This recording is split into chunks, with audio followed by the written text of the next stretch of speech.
बच्चा आज कक्षा 12th के स्टूडेंट ध्यान दें। अपने सब्जेक्ट इकोनॉमिक्स के अंतर्गत आज हम व्यष्टि या सूक्ष्म अर्थशास्त्र के रूप में अर्थशास्त्र की विषय सामग्री का अध्ययन करेंगे। जैसा कि पिछले पाठ में अपन ने अर्थशास्त्र के संबंधित आर्थिक क्रियाओं का अध्ययन किया था, अब आज उसी के आगे क्रम में अर्थशास्त्र की विषय सामग्री को ध्यान में रखकर हम विषय वस्तु आपके सामने प्रस्तुत करेंगे। आप जैसा कि देख सकते हैं, कुछ लाइनों पंक्तियों के माध्यम से लिख के दिखाया गया है कि इसका हमें अध्ययन करना है। तो अर्थशास्त्र की विषय सामग्री क्या है, किस प्रकार से इसे निश्चित किया गया? तो अर्थशास्त्रियों के मतानुसार, उनके विचारों के अनुरूप, अर्थशास्त्रियों के मतानुसार या उनके दृष्टिकोण के अनुरूप उनके विचारों को अर्थशास्त्र की विषय सामग्री के रूप में प्रस्तुत किया गया है। उनके दृष्टिकोण से हम या उनके अर्थशास्त्रियों के दृष्टिकोण या उनकी विचारधारा के आधार पर 4 प्रकार से हम अर्थशास्त्र की विषय सामग्री का अध्ययन करेंगे। जैसा कि विषय सामग्री के अंतर्गत आने वाले जो दृष्टिकोण हैं पॉइंट आउट के रूप में दिखाए गए हैं। तो नंबर 1 धन संबंधी विचारधारा, नंबर 2 कल्याणकारी विचारधारा, नंबर 3 दुर्लभता संबंधी विचारधारा और इसके बाद विकास केंद्रित विचारधारा। तो इस प्रकार से अपने विषय टॉपिक के अनुसार अर्थशास्त्र की विषय सामग्री के अंतर्गत इन 4 भागों में, 4 रूपों में इस बात को रखा गया है। तो हम उसका क्रमशः विश्लेषण करते हुए विवेचना करेंगे कि कैसे इसकी व्याख्या अर्थशास्त्रियों के अनुसार की गई है। तो आर्थिक दृष्टिकोण से यदि यह देखा जाए तो जो अर्थशास्त्री आज से सैकड़ों वर्षों पूर्व हुए, उनका अपने समय में जो अपने जीवन के अंदर या अपने वातावरण या अपने देश से जुड़ी हुई विश्वव्यापी आर्थिक स्थिति को ध्यान में रखते हुए जो उन्होंने अपने विचार प्रस्तुत किए हैं, यही अर्थशास्त्र की विषय सामग्री के रूप में उन्हें सम्मिलित किया गया है। तो नंबर 1 जैसा कि बताया गया, धन संबंधी विचारधारा। तो धन संबंधी विचारधारा के अंतर्गत प्रतिष्ठित अर्थशास्त्रियों में, महानतम अर्थशास्त्रियों में, प्राचीनतम अर्थशास्त्रियों में एडम स्मिथ का नाम आता है। बहुत से जानकार उन्हें अर्थशास्त्र का जनक भी कहते हैं, क्योंकि उनके समय में उन्होंने जो भी अर्थशास्त्र के लिए अपना विचार मंथन करते हुए जो अपना सुझाव दिया, अर्थशास्त्र के विकास में जो योगदान दिया, उसी के अनुरूप जो उनके विचार की अभिव्यक्ति की गई थी, तो आज कहीं न कहीं अर्थशास्त्र की विषय सामग्री के रूप में उसे अपनाया गया है।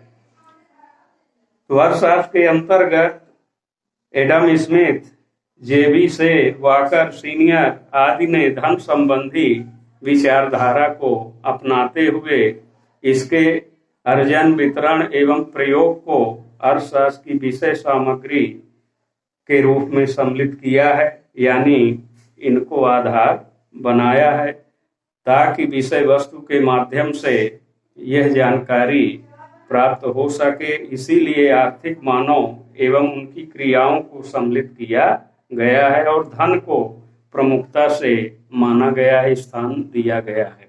इसी क्रम में यह कहा गया एडम स्मिथ के द्वारा कि अर्थशास्त्र जो है धन का शास्त्र है, यानी अर्थशास्त्र जो है धन का ही अध्ययन करता है। इसीलिए धन संबंधी क्रियाकलाप को हम आर्थिक क्रिया के रूप में मानते हैं। जैसा कि पिछले पीरियड टॉपिक में हमने आप लोगों के सामने आर्थिक क्रियाओं के बारे में प्रस्तावना प्रस्तुत की थी, बताया गया था। अब आगे दूसरा, कल्याणवादी विचारधारा। मार्शल जैसे प्रोफेसर मार्शल कल्याणकारी दृष्टिकोण से अपनी विचारधारा रखने वाले ये महानतम अर्थशास्त्रियों में से जाने जाते हैं। उनके समकालीन अर्थशास्त्रियों ने विषय सामग्री के अंतर्गत धन के स्थान पर मानव कल्याण को महत्व दिया है, यानी धन से ज्यादा मानव कल्याण की विचारधारा को प्रस्तुत किया है, अपनाया है और उसी का संदेश मानव समाज के लिए दिया है कि वास्तव में धन तो एक जीवन जीने का माध्यम है, पर मनुष्य ही सर्वश्रेष्ठ है। अतः मनुष्य की प्रधानता पहले होनी चाहिए। धन तो उसके हाथ के द्वारा अर्जित किया हुआ एक साधन मात्र है। तो वास्तव में प्रोफेसर मार्शल की यह विचारधारा अर्थशास्त्र की विषय वस्तु को काफी लंबे समय तक संजोए रखने में काम आई और उसका कई समय तक, बहुत लंबे समय तक प्रभाव भी रहा। ऐसा अर्थशास्त्रियों और जानकारियों से प्राप्त होता है। उन्होंने मानवीय कल्याण को कल्याणवादी विचारधारा के अनुसार अर्थशास्त्र की विषय सामग्री के रूप में आर्थिक क्रियाओं को सम्मिलित किया है। वास्तव में भौतिक कल्याण से मानवीय जीवन को जोड़कर मानवीय जीवन को भौतिक रूप से या भौतिक रूप को मानवीय कल्याण के रूप में माना है और वास्तव में यही आज परिप्रेक्ष्य में देखें तो वास्तविक अर्थशास्त्र का महत्व भी स्पष्ट करता है। अगले क्रम में दुर्लभता संबंधी विचारधारा की बात आती है। तो इसके जो प्रमुख अर्थशास्त्री हुए हैं इस विचारधारा के रूप में प्रोफेसर रॉबिन्स ने विषय सामग्री को प्रस्तुत करते हुए सीमित साधनों के रूप में कहा है कि मनुष्य के पास सीमित साधन होते हैं और वह सीमित साधन से अपनी आवश्यकताओं की पूर्ति कर पाए, इस बात को बल दिया। हालांकि सीमित साधन से असीमित आवश्यकताओं की पूर्ति कर न पाना एक प्रश्नात्मक बात लगती है, पर उनके समय में उन्होंने जो भी अपना विचार दृष्टिकोण रखा तो उस समय काफी समय तक इस विचारधारा को कुछ समाज के, कुछ देशों के लोगों ने स्वीकार किया। बाद में उसके ऊपर कई प्रकार की आलोचनाएं भी हुई, क्योंकि आलोचना विकास की गति का सूचक होता है। तो ठीक है, अपने अपने विचारधारा के रूप में अर्थशास्त्रियों ने जो अपनी बात प्रस्तुत की है, अपना मत विचार रखा है, वही आधार मानकर उनकी बातों को हमें आपको जानना और समझना है। तो इस प्रकार दुर्लभता संबंधी विचार में अर्थशास्त्र की विषय सामग्री में मानव व्यवहार की उन क्रियाओं को सम्मिलित किया जाता है जिसमें मानव अपने सीमित साधनों तथा अपनी असीमित आवश्यकताओं की पूर्ति करने का प्रयास करता है। सीमित साधन से असीमित। अब मान लीजिए सीमित साधन बहुत ही अल्प मात्रा में है या ज्यादा धन माध्यम साधन नहीं है, तो उसकी आवश्यकताएं उस साधन से अधिक हो सकती हैं। तो कैसे सामंजस्य होगा ये हम आप सोच सकते हैं। फिर भी यह विचारधारा से यह ज्ञान होता है कि हमें अपनी आय के अनुसार ही व्यय करना चाहिए और अपनी सीमित आय साधन स्रोतों के माध्यम से ही हमें आवश्यकताओं की पूर्ति करनी चाहिए। तो अगले क्रम में विकास केंद्रित विचारधारा। आधुनिक अर्थशास्त्रियों के रूप में विकास केंद्रित आर्थिक क्रियाओं के रूप में विषय सामग्री को आधुनिक अर्थशास्त्रियों ने प्रस्तुत किया है, जो आज वर्तमान या आधुनिक समय में उनकी विचारधारा के अनुरूप यह बात सामने आती है। इनके अंतर्गत सैमुअल्सन के अनुसार अर्थशास्त्र की विषय सामग्री में सीमित साधनों के वितरण एवं आर्थिक विकास दोनों पहलुओं को सम्मिलित किया जाता है। आधुनिक समय के ये अर्थशास्त्री सैमुअल्सन ने इस प्रकार से अपनी विचारधारा को प्रस्तुत करते हुए साधनों के वितरण और आर्थिक विकास को आधार मानते हुए अपनी बात को रखा।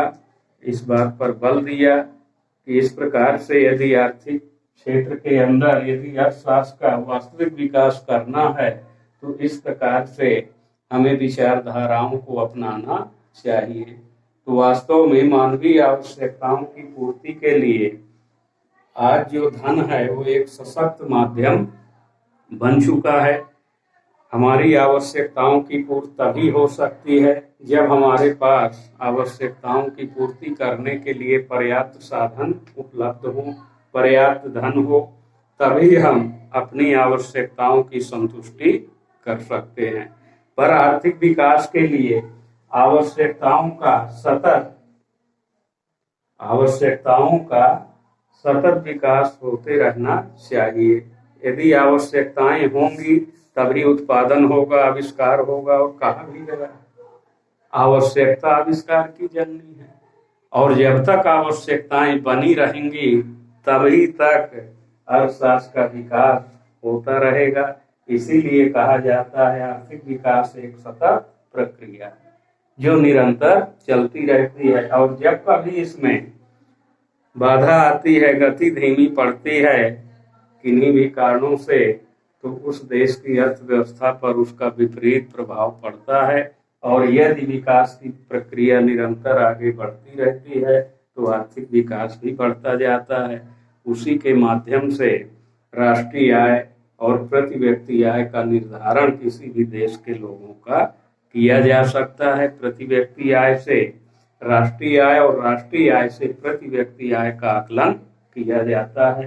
तो इस प्रकार विद्यार्थियों, आज अर्थशास्त्र के अंदर व्यष्टि या सूक्ष्म अर्थशास्त्र के रूप में यह एक विशेष अध्ययन के रूप में इस बात को आपके सामने रखा कि अर्थशास्त्र की विषय सामग्री क्या है। यही आज की हमारी हेडिंग टॉपिक थी।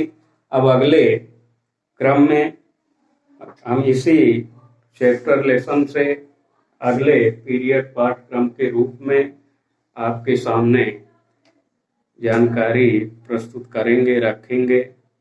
पर विद्यार्थी स्टूडेंटों से हमारी भी एक आग्रह है कि आप निरंतर हमारे चैनल को सब्सक्राइब करके और विषय वस्तु का सही ढंग से ज्ञानार्जन कर सकते हैं। इसके लिए हमारे चैनल को सब्सक्राइब करें, लाइक करें, ताकि अधिक से अधिक विषय वस्तु को आप देख पाएं, समझ पाएं और अपने विषय वस्तु के माध्यम से अपने पाठ्यक्रमानुसार अपने विषय पेपर की तैयारी कर पाएं।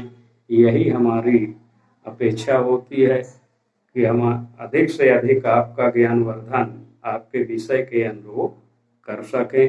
तो आगे क्रमशः हमारा इस प्रकार से अध्ययन अध्यापन का कार्य निरंतर चलता रहेगा। आप लोग अधिक से अधिक विषय वस्तु को देखकर, समझकर और अपना ज्ञानार्जन करके लाभ अर्जित कर सकें और एक अच्छे परीक्षा परिणाम में विषय वस्तु को बदल सकें। सबसे बड़ी अपेक्षा हमारी ये रहती है। तो अगले क्रम में हम अगले विषय हेडिंग टॉपिक की चर्चा करेंगे। ध्यान रखें।